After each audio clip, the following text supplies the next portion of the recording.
Hi, everybody. Welcome again to another episode of the ShopNotes Podcast. Today is episode number 176, and on today's episode, we're taking another little trip with a guest on the show. His name is Shiraz Balolia. He's the founder of Grizzly Tools. You may have heard of that little company. We had a really great chat today about not only the business side of woodworking, but how somebody who's very passionate about woodworking works in this space, especially on the business side. So you'll get to hear Logan and I talk about a wide variety of things and get to see how Shiraz does a great job of communicating his passion for this craft, even as he runs a giant company. So I hope you enjoy today's episode. This episode's brought to you by Titebond. You want a glue that you can trust, and fortunately, Titebond has the glue you need to get the job done with confidence. From interior glues with strong initial tack and short clamp time, to exterior glues with exceptional strength and water resistance. Look to Titebond, the right glue for your next project. For more information, visit Titebond.com. Another thing that I have for you is I would love it if you could rate and review the ShopNotes podcast wherever you subscribe from. It helps us to get the word out and to reach other woodworkers like you. And it's all part of the algorithm. And we want to be able to reach other folk who are interested in woodworking and joining the conversation. So here's the episode. Thanks for listening, everybody. All right. Today we have a special episode of the ShopNotes podcast. We've subbed out John Doyle, given him the week off. And in his place, we've added a special guest. Today we're joined by the founder of Grizzly Tools, Shiraz Balolia. Welcome to the podcast, and thanks for joining us today. Thank you, Phil. Thank you, Logan. Absolutely. Now, one thing that's kind of interesting for me is that there are a lot of tool companies out there where the upper management has absolutely no connection to woodworking.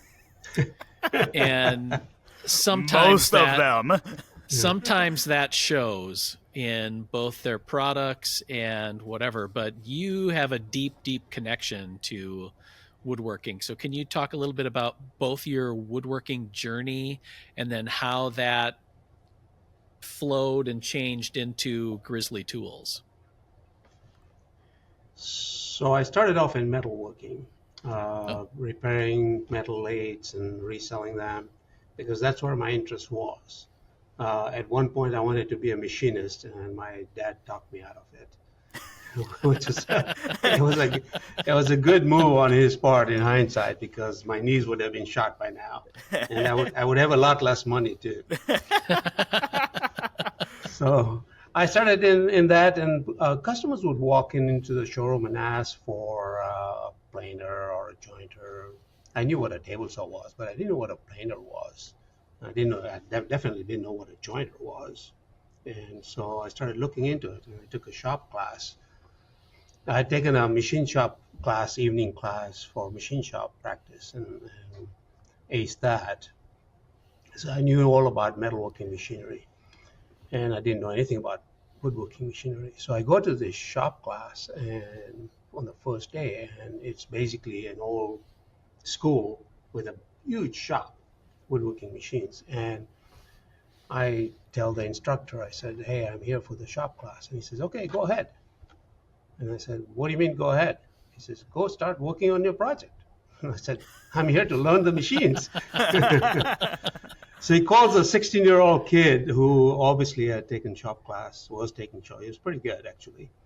And said, "Okay, this is a new student. He doesn't know anything about woodworking machinery.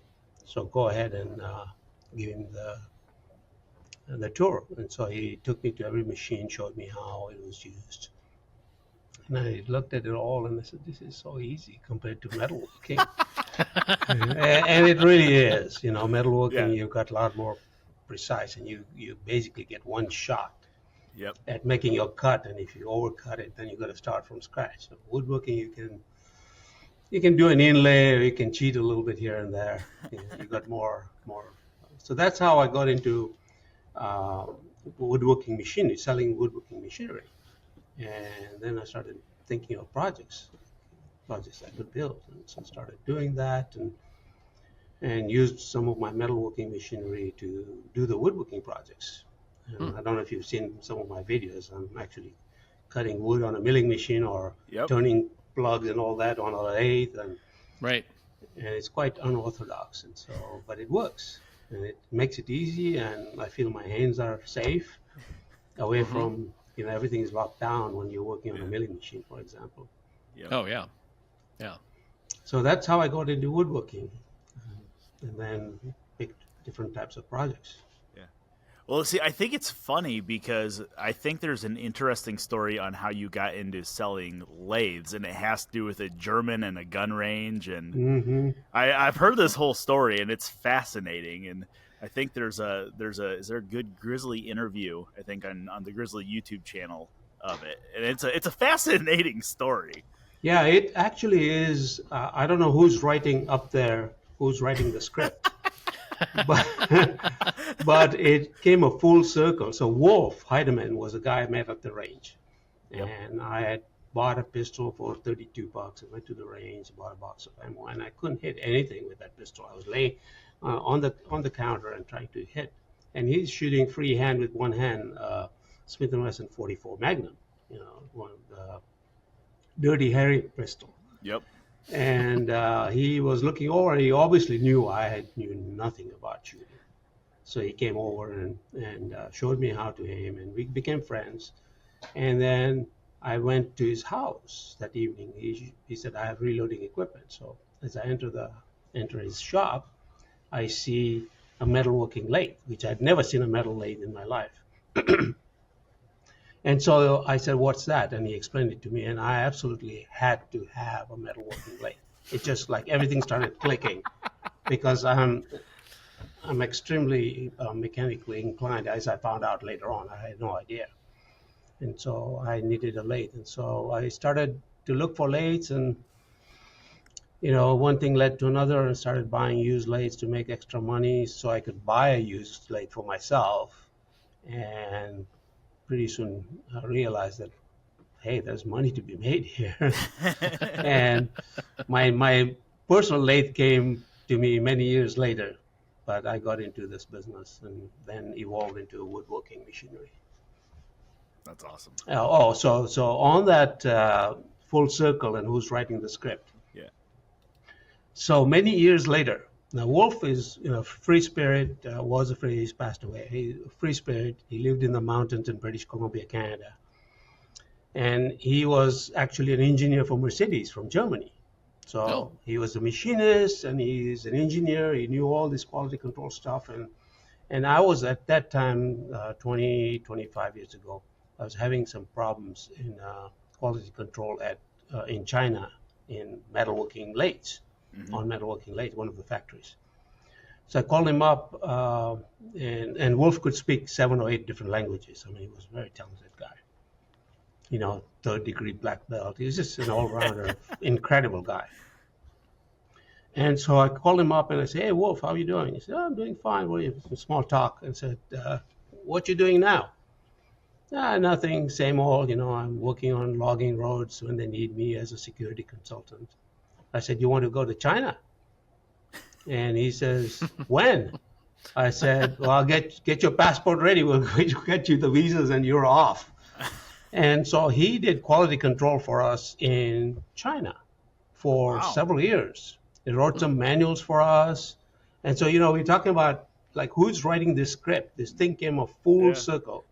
That's from awesome. Me scrounging money for a small lathe, used lathe that I'd seen at his place, to me now owning a big company, Grizzly Industrial, and him helping me, that's awesome. write manuals and do technical stuff, and even train some of our machinists here, our engineers here. I mean, he was a great guy, absolutely great guy. That's cool.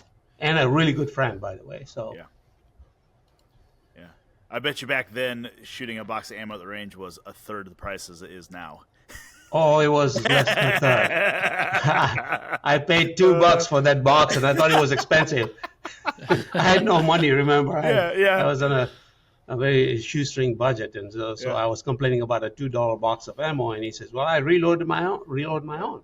So he used to go to, and I learned this from him as well. He used to go to tire shops and buy wheel weights. Yeah. And then melt them and cast his bullets. Yep. Oh, wow. And so that's what I started doing, and we saved a lot of money.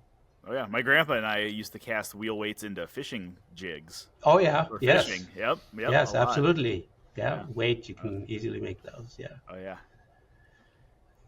So that's the story. That's cool. So in the years since you've started Grizzly and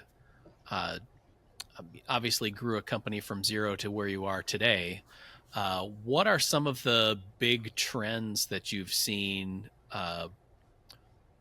develop or come and go? You know, what do you see going on right now? Well, speaking of trends, we've actually created some trends. You know, we were the first company to have precision ground tables on bandsaw tables, planer tables, jointer tables, sander tables. You see that everywhere now.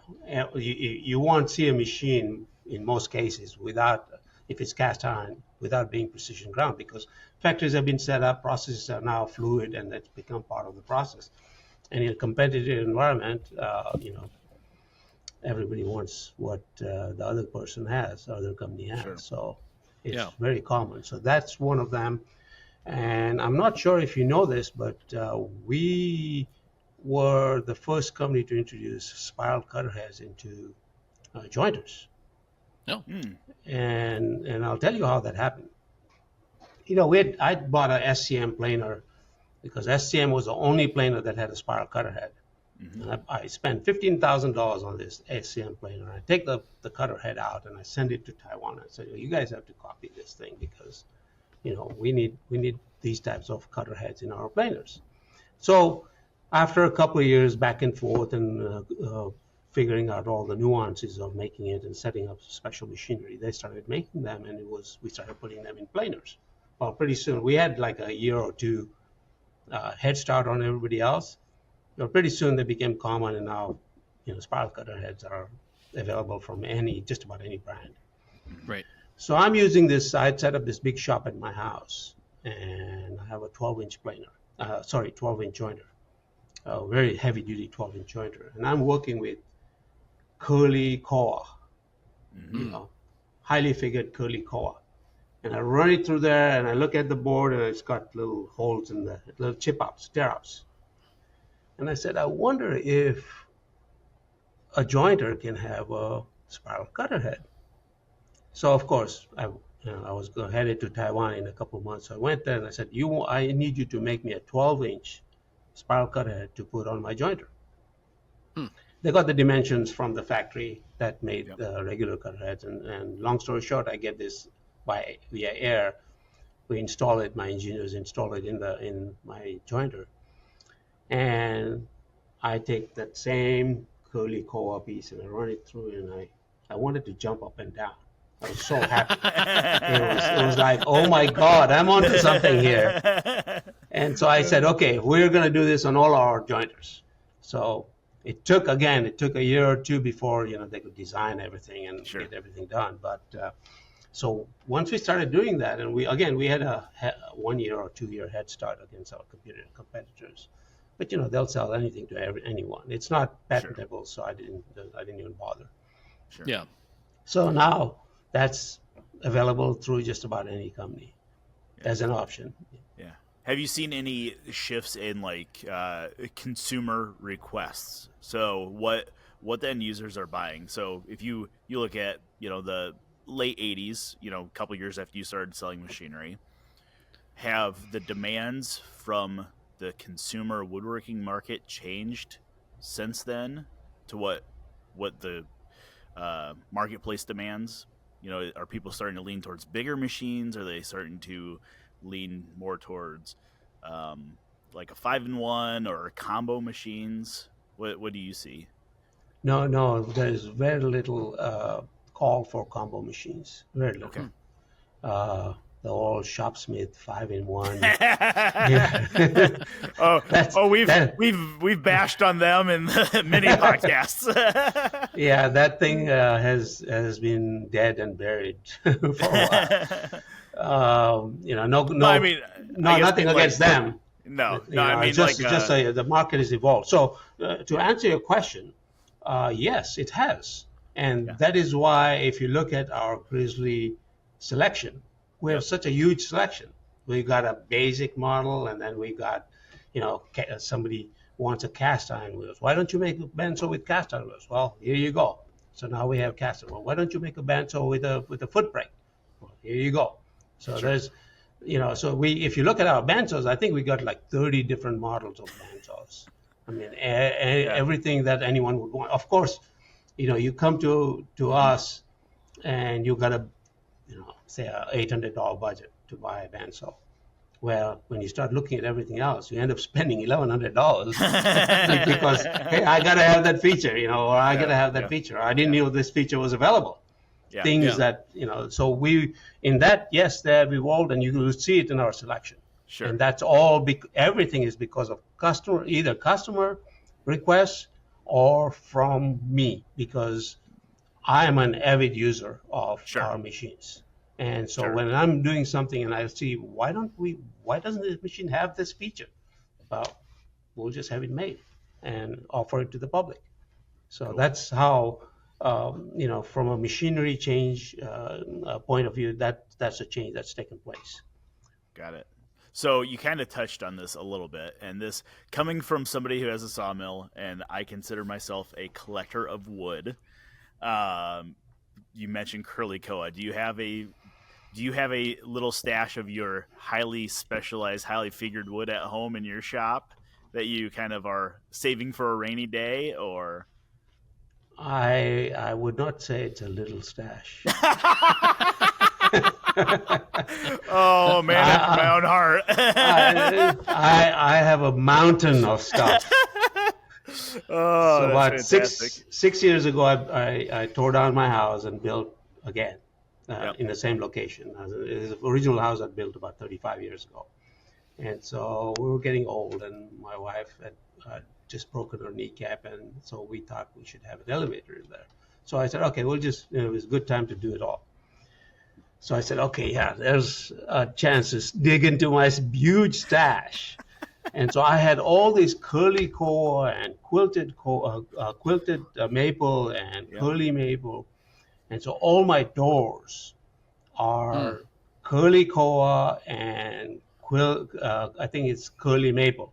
And they're rounded. They're incredible doors. And my staircase is bubinga. Oh wow! Yeah, it's a curved staircase with bubinga. So I've got woodwork like nobody else has, and I've got like 5 lifetimes worth of wood sitting in the warehouse here. See, so. I'm just so you're aware, I'm going to use this as an excuse to my wife. Say, look, I can get a lot more. Look at this. Look at this guy. I now have permission to get as much wood as I want. Yeah. I used to buy bubinga from a guy that was the guy that brought a big company. It was a big company. It's changed hands now. But they used to import bubinga into the United States. You can't do that anymore. You got to use CITES and all that stuff. Yep. But within the big trees that they got, they would quite often get some curly and beeswax or beeswing, they call it. Bubinga. And I said, okay, I need you to set aside all those boards for me. And he said, it's going to be expensive. I said, yeah, well, it's. So so he had collected like 3 pallets of this. Like when I said pallets, these boards are like 16. Some of them are 16, 18 feet long. Oh my! And they're wide. Big bubinga trees. Big ones. Yeah. Yeah. So I have all that sitting in the warehouse. I could build a house with bubinga right now. The world's heaviest house. That's right. It's really heavy. My desks are all made of bubinga and they're like my shop bench. You can drop router bits on it, samples on it, and it hardly dings it. Yeah. It's That's so awesome. tough. Yeah. Oh, that's great. And I have other woods too, and I used to build guitars. Yeah, I saw that. This is a hobby, and so I used to use the best woods. And over here, you get curly and quilted western maple. Yep. And so I used to buy from the guys that felled the trees, and I'd buy a whole tree sometimes. And so I have billets of, you've seen, I think you may have seen my video called Forever Boxes. Mm-hmm. Oh, yeah. And that's got billets of, guitar wood on it that I used, because I'm not going to build that many guitars, and what am I going to do with them anyways? So I've been using some of it up, but I have too much. Yeah, I say I have bought many kind of curly and big leaf maple burls from out in your part of the U.S. And Yeah, you don't get it like that anywhere else than the Pacific Northwest. no, it's and I used to buy, I used to have to buy the bad stuff with the good stuff just to get the good stuff. Yeah. The guy says, "Hey, I felled this tree, and here's 12 billets that are incredible 5A grade, and here's some that are 3A, and the rest is just what you call run-of-the-mill maple." Yep. Yeah. So I got pallets of run-of-the-mill stuff as well that I use for just junk. Yeah, that's the jig pallet, the pallet we use. Yeah, exactly. And koa, I still have a lot of koa. It's very hard to get. Very hard. I say koa has gotten significantly harder to get. I know a few guys in Hawaii that are big turners. I mean, obviously I have a couple lathes behind me. I'm a big turner as well, and they're often turning curly koa, and it's like, gosh, I wish I could get some of that across the sea. Yeah, I have some real nice koa stuff. Yeah. As you know, that my shooting eventually progressed from. I still shoot pistol, but I'm a rifle shooter mostly now. Sure. And I'm on the U.S. team, and have been for a while. Shot in 4 world championships, and this year the U.S. team shot in South Africa in April, and I was one of the 8 shooters on the team, and we won the gold medal after 20 years. Oh, we hadn't won a gold medal in 20 years, and that in somebody else's home range. So it was a good, it's a good That's trip. awesome. That's awesome. We had to hire armed guards and all that while traveling over there because it's literally the Wild West. South Africa is the Wild West, literally. Yeah. And everybody carries a gun. Yeah. So how did you end up on the Grizzly Green? And I know over the years there's been a couple different iterations of the green. Was there a story with that? Yeah, well, the thing is, when I first started in the business, most of the stuff was like gray. Yeah. And gray to me was a dull color. It kind of takes the energy out of your body. And so, and then there was I think there was one brand that was a blue. And blue it was the kind of blue it was kind of gaudy. So I picked the green. At that time, I think the Canadian General used to have a green machine. And I think Powermatic back then was green. Yep. Oh, yeah. Yeah, and so I picked, that was when they were made in the USA. And so I picked the green color that was kind of in between. And then, like you said, we changed over the years to a slightly different tint of green. And that's because we went to a powder-coated paint. Yep. Which meant that you were limited in your selection because they spray this stuff on and then run it through a conveyor through a heat process, heat oven, and it just bakes it on, so it makes it very hard. So almost all of our machines have powder coated green. Got it. And then because of that green, we were able to match, the ones that were not. You can't powder coat cast iron. You use sheet metal parts, and so we were able to match it with the regular green paint. Oh, cool! And so that's how that transition took place. It's worked very well for us, for our brand. Yeah. Well, and you guys have released several kind of limited run colors as well, right? Like the polar. You guys did the polar bear series for a while. The ice bear. Yeah. Yep. That was white, yes. Yeah. Yep. And that when I was in high school, that was the bandsaw I wanted. Was that white Grizzly bandsaw? That is the saw I wanted. Yeah, it was. We still make them. I mean, we still have some machines in the Polar Bear series. Yep. And it was a good color. Yeah. And we did some 30th anniversary or 35th anniversary black. Yep. Special black machines, 3 or 4 models. Yeah. And again, we've done black for the 40th anniversary this year, which have done really well for us. Cool. So, as long as the machines are well made and they have good components, and it's one thing to say you have good components, or you can have the best components and have a bad paint job. Your first impression is your last impression. That's fair. You open the crate and look at, what is this crap? You don't want that. Yeah, you want it to look like the crown jewels. Yeah. Yeah. So has the main? I know. Sorry, Phil. I know you have a list of questions, but no, that's fine.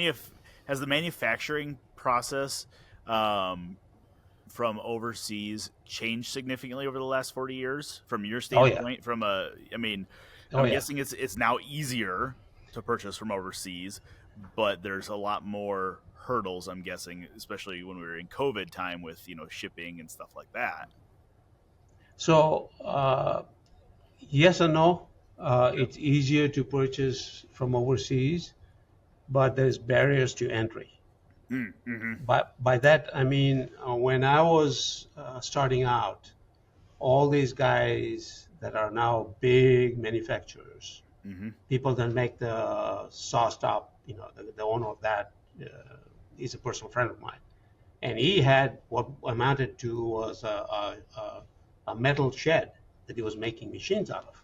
Sure. And now he's a public company. And so he makes our stuff, and he makes, Powermatic machines and all that stuff. So everybody's got their own standards and colors and specifications, and he makes saw stop as well. So things have evolved where there's some big players. We're a big player. A couple of our competitors are big players. Sure. And so let's say you want to go into the machinery business, and hey, I can buy this table saw from, or planer from G-Tech in Taiwan, and because he's making it for Powermatic, is making it for Grizzly, so I think I can bring him in and sell him undercut, kind of my story when I started, Sure. Yeah. Well, you can't, because back when I started, I could order 4 machines if I wanted. Now you have to order, you go and tell them I want 1 container, they'll laugh at you. Sure, that makes sense. Yeah. We got between 150 and 200 containers a month coming from overseas, and so they've got so much volume from the big companies. Yeah. That there's barrier to entry for newer companies, newer small companies, unless you're willing to put your money where your mouth is. I remember we were getting planers and jointers from a factory in China. And I was dealing with a sales manager mostly, and he was a jerk. He was a total jerk, and he was not a business person. So I flew there and met with the owner, and he was sitting there. And in front of the owner, I told him, I said, "This guy is working against you. He's not working for you. Your sales manager." And the guy glared at his sales manager. I said, first of all, he's not willing to give me the price I want. Secondly, he's not willing to do anything I want to improve the machine. Sure. So I had my manager from my Shanghai office there, who spoke, obviously she's Chinese, and so she was able to translate everything crystal clear. So he says, "Tell me what you want." I said, "Well, I want this and this and that, and I want a better price, and everything else. Quality-wise, I had a whole laundry list. And I said, I want powder coating to be done. And the manager says, "We can't do that." And I looked at the owner and I said, "See, this guy is not working for you." And so the owner says to this manager, "Shut up. Don't say anything." And so he says, "Okay, we are willing to do this, but it's going to cost us a lot of money." And I know it's costly process because he has to put a whole enclosed assembly line, heated assembly line for those powder coating machines where they hang each panel and as it goes through and so on. And we don't order small quantities. So he said, so I would need a pretty good order for us to do that. And he says, what kind of an order are you thinking? And I looked at him. I had already figured out everything. I knew what was coming, so I was ready for him. I said, how does 75 40-foot containers sound? And he just about jumped out of his seat. So we were able to get stuff done because, we had the power, and I was able to sell those machines when they came back in here into the United States. Cool. Have you noticed as the quality went up over the last 40 years as far as manufacturing standards across seas? I mean, obviously you as a manufacturer are setting your own quality standards for the factory to deliver, but have you noticed that they're consistently able to deliver those standards or better more often? The manufacturers are going to try to give you, they're going to take shortcuts wherever they can. Mm-hmm. They're going to try to give you and sneak stuff into shipment. Sure. About a year or two after I was in business, I got a bunch of drill presses in, and I turned the spindle by hand on I was putting them together myself. I turned the spindle and I feel grinding. I said, brand new spindle, why is it grinding? Mm-hmm. Well, it turns out that they were buying used bearings. Oh my. Cleaning them out, re-oiling them, and putting them into new machines. Oh, geez. And so obviously I blew a gasket and stopped dealing with those guys. But I also got rid of those machines because I can't sell them to customers. Sure. Yeah. Luckily, we didn't have that many. We weren't that big, and we hadn't ordered that many. So quality-wise, they will take shortcuts, regardless of which factory you're dealing with. Sure. So you have to have your own, and we figured this out many years ago. And about 25 years ago, we opened our office in Taiwan first, mm-hmm. and then a year later, we all opened our office in China, and hired our own engineers. And over the years, we've developed a big list, like several pages of legal document list of each thing that we had encountered over the years. Wow. Yeah. As a customer would call in and say this, or we would find this, or a bag of bolts was missing, or whatever the case may be. I mean, it's like 3 pages for each machine, and they hated us when we started. They did not like it. They fought it tooth and nail, and I said, look, in the long run, this will help you as well, because you will be forced into doing these things, and it'll become normal for you. Mm-hmm. Well, we don't do this for anybody else. I said, I don't care. This is our standard. Even this, I've had companies compared that are like very expensive machines. I won't take any names, but I said, I don't care what their standards are. This is our standard. So you need to adhere to that. So once we did that, the first couple of years were rough. I had a lot of complaints from the owners because they didn't want to do what we wanted to do. We got down to the point where we were checking the castings that were coming into the factory for our machines, because sometimes they'll bury the casting. You won't see it. It'll have a blowhole in it. It won't be. You won't even. It won't affect anything. But I don't want to get into my machine 5 years from now. I'm changing out the trunnion or whatever. 10 years from now, I'm changing out the trunnion. I feel, look at this garbage that they used on my machine. And what kind of impression is that going to leave on you?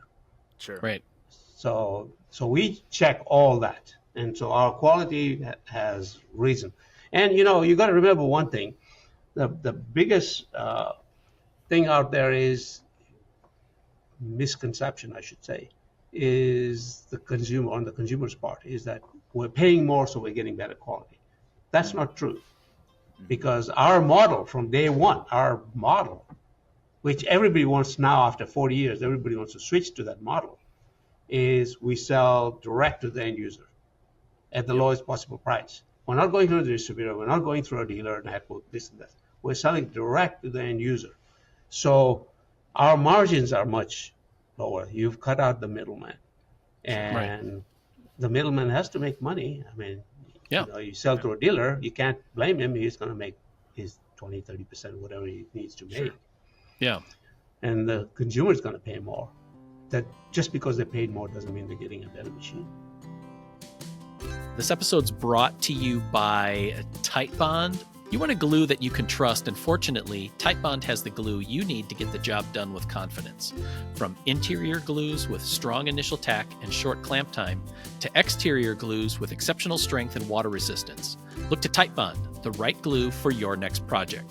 For more information, visit titebond.com. Yeah, no, that makes sense. What's the most popular Grizzly woodworking machinery that you sell?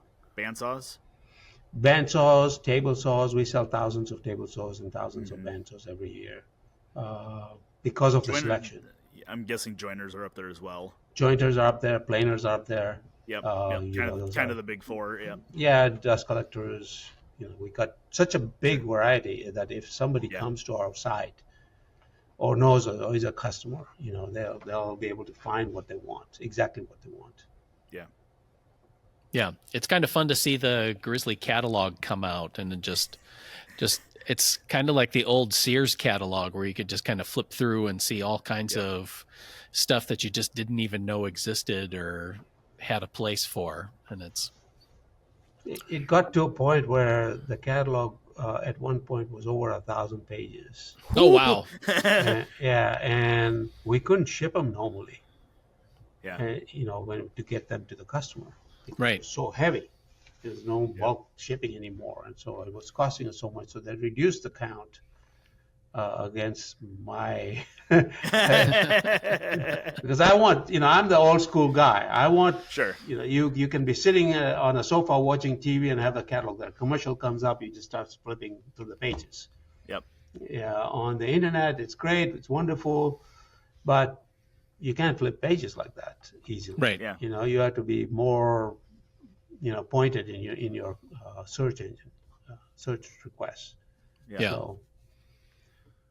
So yeah, that the catalog is still 600 and somewhat pages. But we can't fit everything in. Coming from Iowa, that's bigger than some of our phone books. Yeah, that's true. There was a time when we were printing that big catalog, and we had over 1 million that we would send out. We've got over 3 million customers, but we just sent them to the last 3-year buyers or 2-year buyers, and so we were sending out 1 million catalogs, mailing out on the first week of January, when business is supposed to be slow. So our busiest season was actually January after Christmas. January, February was the busiest season. So they said that, and we got them printed here, obviously, and they said it's going to take 40. It was 200 railroad cars of paper. Wow. To print that catalog. Yeah. And we were going to print them for 24 hours for 2 weeks. Yep. Straight Crazy. 24 hours. For 2 non-stop weeks. So there better be not a mistake in that catalog or something goes wrong and then you're screwed.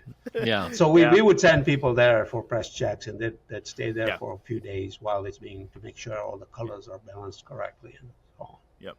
Quite a process. I was in the print industry before I came to the magazine, and I couldn't imagine printing 1,600,000-page catalogs. Oh. At that time, it was 1,000 page. Yeah. It's just it's mind-boggling. Yeah, that's mind-boggling. crazy. Yeah.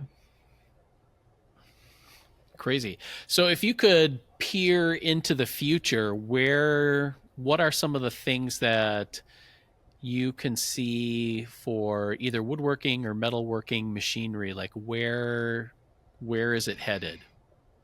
So let's start with metalworking. If you go to IMTS, which is the biggest machine tool show, basically in the world. And I've been to many different similar shows across the world, in Italy and in Taiwan, and where everybody comes in. I've been to IMTS. We used to display there, the South Bend brand, a few years ago. If you go there, you'll see 99% of the machinery to be CNC. Wow. But we were displaying manual machines. No matter how much the trend changes to CNC, manual machines are never going to go away. Mm-hmm. You want to make one part, I'm talking about metalworking, you want to make one part, right? You're not going to sit down and start to program that and then stop a big machine, CNC machine, and put that part in, set up and this and that and touch offs, Yep. and cut that part. You're just going to stick it on that manual lathe and make it in 10 minutes. Yep. And so this is what people don't, some of the competitors, they switch to CNC machines. Great, go for it. And now we do have CNC machines as well. And in woodworking, CNC has been the up and coming trend, and right. It's becoming easier for the homeowner to get into CNC. Before, the biggest drawback to CNC, and I've had a CNC router, a multicam router in my shop at home for 25 years. So I've been using it for a long time. And your imagination is your limit. If you look at the guitars I've built, you look at the inlays, it's like, oh my God, you can do anything. Mm-hmm. You just have to think about it. And you're going to figure out the work holding, that's quite interesting too. It's not just how the machine cuts, but you got to figure out how to hold it and so right. they can repeat and things like that. So going back to the homeowner, it's becoming so easy to find programs on the internet now, where and they've got the machines that come in teach mode. So you basically do you want to cut round, you want to cut square, what do you want to cut? You want to cut this, and you basically program on the screen, and it prompts you. Become yep. easy. And the 3D software has become much cheaper, easier to learn. It's not the the AutoCAD of previous right. years. You don't need to know AutoCAD.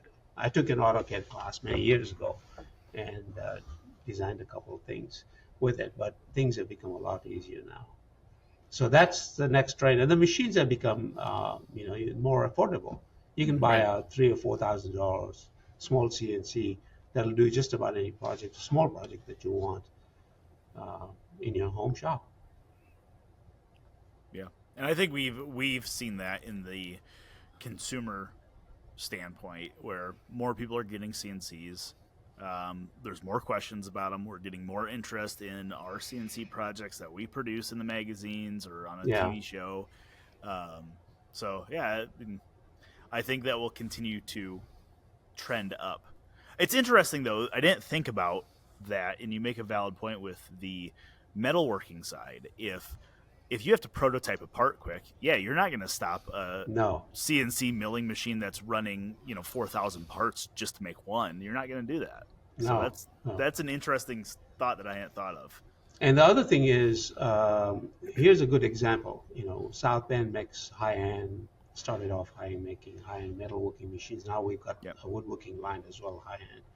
But it's nothing scientific, it's just better components and all that. Mm-hmm. So we got a call one day, and after I bought South Bend in 2009, my job, you couldn't order a lathe. You had to order a lathe and wait 6 months to get it from the previous owner. And that is not how we do things. We stock everything. Yep. And so I introduced a whole bunch of new models, and thinking that the customer can pick from one and we can ship it right away. So we had this 21-inch lathe, South Bend lathe, which was like 80 inches between centers. It was a high-end lathe. It was $50,000, $51,000. Mm-hmm. And we got a call from a fish processing plant in the middle of July during fish processing season in Florida, that their old 30-year-old lathe had just given out. And they were looking for a high-end replacement, and they couldn't find this size lathe. Do you have one in stock? Yes, we do. How much is it? $51,000. How quickly can you get it to us? Well, we can put it on a flatbed and get it to you, the driving time, which would be 3 days to Florida, because we're kind of right across the country. Okay, sold. Wow. They sent us a purchase order. And so what this lathe was being used for was for maintaining their machines and conveyors and all this other stuff, because parts do break down and they need to make a bushing or this or that or some big part. And that's what this lathe was for. Well, you can't use a CNC for that. No. I mean, you get these big industrial shops. There's one here in town that, if it's Firestone, they make tires, big ag tires. And I only know this, my dad was a maintenance manager there. And they're turning down journals on rollers all day long. They're making new bushings, all that type of stuff. And it's that type of stuff. It's simple processes, but it's not going to be CNC by any means. Yeah. So. Yeah. Unless you have 50 of them to run, then it's Yep.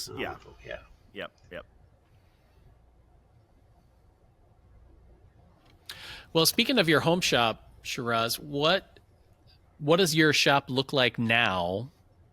And, what are some lessons you've learned from previous versions of it that made it is what it is today?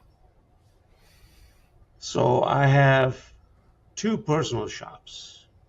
I have a home shop that is about 3,000 square feet. And that one has, what I thought was the dream shop at that time. So it's got my CNC, it's got two bandsaws, a big bandsaw and a small bandsaw. It's got a large planer, a 20-inch planer. It's got a wide bed sander, and it's got other sanders and drill presses and a milling machine and a metal lathe, because I use those in woodworking as well. And then I also have a metal shop upstairs, and that's got 1, 2, 3 lathes and a milling machine. And so I got both metalworking and woodworking pretty well covered. So that has not really evolved, because I own a machinery company. I can get whatever I want, so I take the best. hey guys, we're taking this machine over to the house. And so they've done a lot of that. But then about 6 years ago, I closed down a company. It was called bullets.com. We sold shooting accessories, not guns, but shooting accessories. And, it lasted for 3 or 4 years, and I decided, it's more of a distraction. So I shut it down. So then it's right here across the walkway. I got all this space, warehouse space. And I said, this could be the real dream shop. So I put in a sliding table saw, and I put in a 24-inch planer, and I put a big bandsaws and just about anything. Again, a milling machine and a lathe, and I've got a CNC mill as well, and a CNC. I don't have a CNC lathe that's hooked up. I have it sitting there, but it's not hooked up. And so, from a standpoint of how has my shop evolved, I guess I get to cherry pick and get the cream of the crop, and as I wish. And so it's got everything in it. I can do anything in my shop. Yeah. I can build anything. Yeah. So let me flip that around then. How have your projects that you like to build evolved over the last 40 years? Have they changed kind of? I mean, I believe you have at least one kid, correct? And I know you have grandkids, and has your woodworking evolved as the kids have grown? I know, mine kind of is right now focused on building furniture for the kids, and not really toys anymore, but then it will evolve into adult furniture. Have your projects kind of had a journey like that where they've changed over the years? I think my skill set went up very quickly once I started using these things. And sure. So if you were to ask me what kind of a project do you pick, on a scale of 1 to 10 difficulty, I'd pick 10 or 11. Sure. I pick very, sense. very difficult projects. If you look at my guitars, they're very difficult to build. They've got all these ornate inlays and diamonds, rubies, and sapphires, and things that are not practical, but they look great. Right. And so I've got that, and again, the projects I do for the YouTube channel that I've done periodically. I built a bench for my daughter, and it's a bench that'll last several generations. Sure. It's heavy duty. It's made out of bubinga. It's got ebony inlays and all that stuff. And of course, the artist had to sign it in abalone. As one naturally does. As one naturally does. Oh, that's funny. So yeah, that's how again, time is difficult for me because this is a very large company with very many moving parts. And although you could say I'm semi-retired, I'm here every day, and I work part-time, which is like 6 to 8 hours a day. That's part-time for me. That's fair, and that's a good amount of time to work. Yeah, and I was talking to my gunsmith a couple of days ago. He's smithing up some new barrels for me. I just came back from the Nationals, and he said, how's business? I said, very busy. He says, you still busy? I said, just look at my bad scores and the matches and you'll know how busy I am. I don't have time to practice. Yeah, that's funny. So have you ever ventured down your own gunsmithing path? Yeah. I'm asking this as an outdoorsman. That's something that's always been interesting to me, is how woodworking and milling wood and milling metal kind of goes hand in hand with some of the shooting sports that I enjoy, which is mainly hunting. Have you went down the path of doing some gunsmithing for yourself? Yeah. In fact, I had the master gunsmith, the Gordy Critters, that used to do all my barrels. He now just teaches other gunsmiths. But I had flown him down here for 3 days, and he gave me and Dave, my engineer, one of my top engineers, a 3-day course in chambering barrels. And so, cool. Yeah, I know how to chamber barrels. My lathes, my machines are set up. In fact, Dave was chambering all my barrels until just a couple of weeks ago. Oh, awesome. Yeah, so cool. Yeah, we have everything, reamers, everything's set up, all the lathes. And speaking of that, we were the first ones to come out with a gunsmithing lathe.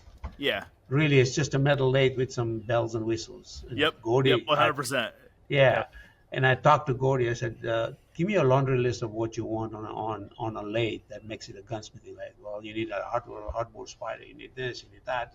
So I made that, and we called it gunsmithing lathe, which they are, they're specific, but they can be used as normal lathes. And so we sell the most gunsmithing lathes in the whole country. And, wow. We have so many different models of that. And so it's turnkey. You can order a machine and start chambering barrels right away.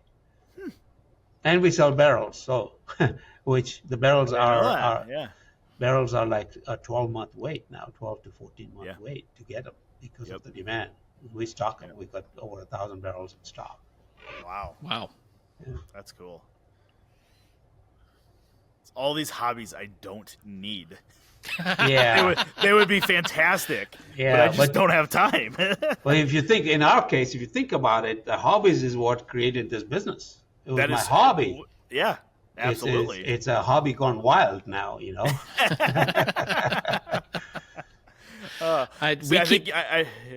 was going to say, we keep teasing Logan with his new shop here that he needs to create space because he's got a couple of lathes in there, but I feel like he needs a metal lathe. And then we've talked about finding a milling machine and... It doesn't need to be a very big milling machine. It can be a small milling machine, but you'll be surprised how much you'll use it once you have it in your shop. I know. And it's one of those things that this hobby has already turned into my job. And I think, Shiraz, that you're one of the few examples of a hobby turning into a job that is extremely successful. So I'm trying to keep my hobby and my job separate, but I don't do a very good job of that. Yeah, I don't think I could put a gun barrel on my Vicmark lathe behind me. I don't think that would work real well. if you have a special project and you want a piece of Bubinga or something, let me know. I will let you know. Okay. Yeah, There you go. some special stuff. Oh, that's awesome. So you mentioned the gunsmithing lathe. Have there been any other tools that have shown up in the Grizzly line because of something that you've had a personal interest in? A lot of the enhancements to machines Okay. are because of my usage of machines and saying, hey, this really needs to be like this, you know. And so I won't claim the fame on that. It's just, it's just natural. It naturally evolved. Sure. Just because of, and you're right. I'm one of the few people in the industry that knows how to use the machines at the level that I'm using them at. I mean, I think I'm at an advanced level and can make anything. I might not do it the way a master woodworker would do it, but I'll get it done. Yeah. Right. Using a milling machine and something else. Oh, that's funny. Now, I think it's interesting as well that clearly you manufacture machines or have machines manufactured to your specs, but you also resell a lot of stuff. You guys are a distributor for a lot of other brands as well. Correct? Yeah, we carry, when you say brands, we carry, DeWalt and Bosch and stuff like that customers come to us. It's not a money-making thing, the margins are ridiculously low. But it's a one-stop shop then. It's a one-stop shop, and it's convenient for the customer to put it in the cart at the same time. It's the same price as Home Depot or somebody else because of the price control that they put in place. Yeah. And there are small accessories that are different brands that we carry. Yeah, well, and that's kind of where I was thinking. I know you guys carry the Bird brand helical heads for, planers and jointers and stuff. We've carried that for many years. Yep. We carried that for many years, and we've got our own brand, of course. That's right. Really good as well. So whatever the customer wants, he gets. Yeah, no, I just thought it was interesting because I know a lot of companies will say, nope, we're only going to sell our stuff, but you guys have branched out and said, you know what, here's what the market wants. Here's what we're going to offer, even though we're not going to really make money on it. We're going to offer it as a convenience thing for our customers to be able to get it all here. Yeah, we wanted to sell SawStop for many years, and they wouldn't sell to us. I don't know, their model and the thought process was different. And I said, hey, we're not going to compete against you. You're the one setting the price. So we'll sell it for you, and we'll just be another distributor for you. Yeah. And that didn't happen until Festool bought them out. And then they contacted us, and so now we're one of their biggest dealers of those SawStop. So again, here's a customer comes to us, and if he wants the SawStop, you got a SawStop with $3,000-$4,000 or whatever the price ranges. Or he doesn't have that kind of money, or he wants a basic table saw for $1,000 or less. We have that. Or he wants something in between. We have that. And so we have the full selection of whatever the customer wants. Yeah.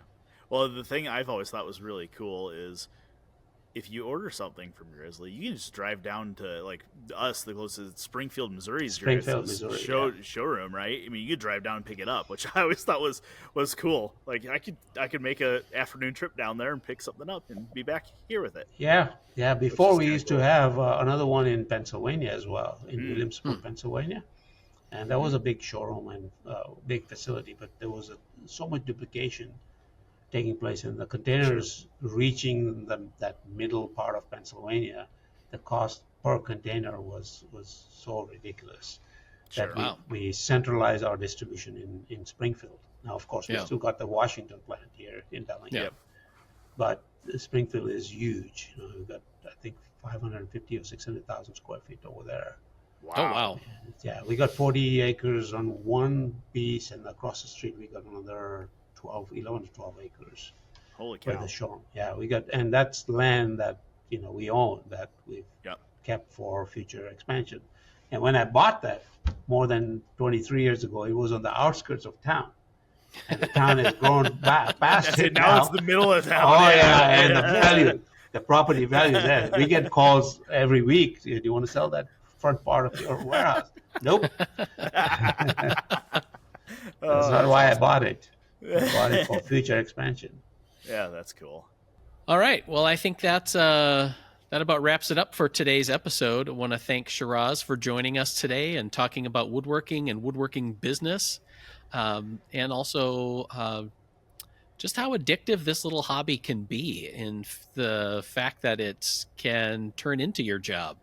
So thank you for Shiraz for joining us today. And if you have any questions, comments, or smart remarks about today's episode, you can leave them on our YouTube channel or send us an email at woodsmith@woodsmith.com. On our show notes today page, we are going to put links to the Grizzly YouTube channel so you can see more of some of the stuff that they're working on, and check out some of their tools as well.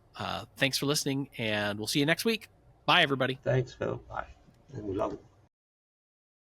All right, that was a great chat with Shiraz. If you have any questions about or comments about woodworking tools and where you see the direction of woodworking going as it relates to machinery or equipping shops or the approach that people have to woodworking. One thing that I was struck by was it was related to metalworking, but Shiraz saying that as many CNC mills as there are out there, there's still a strong demand for the manual tools. And I kind of wonder if the same thing holds true in woodworking, is that as much as advanced features tend to dominate our attention, simple is also quite appealing as well. So if you have any thoughts on that, I'd love to hear it.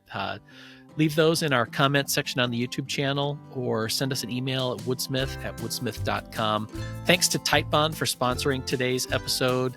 I used 2 different Titebond glues even today as we were getting ready, just doing my job here and also working on some home projects. So you want to check out their selection of glues. Find your favorite there. It's at titebond.com. We'll see you next week, everybody. Bye.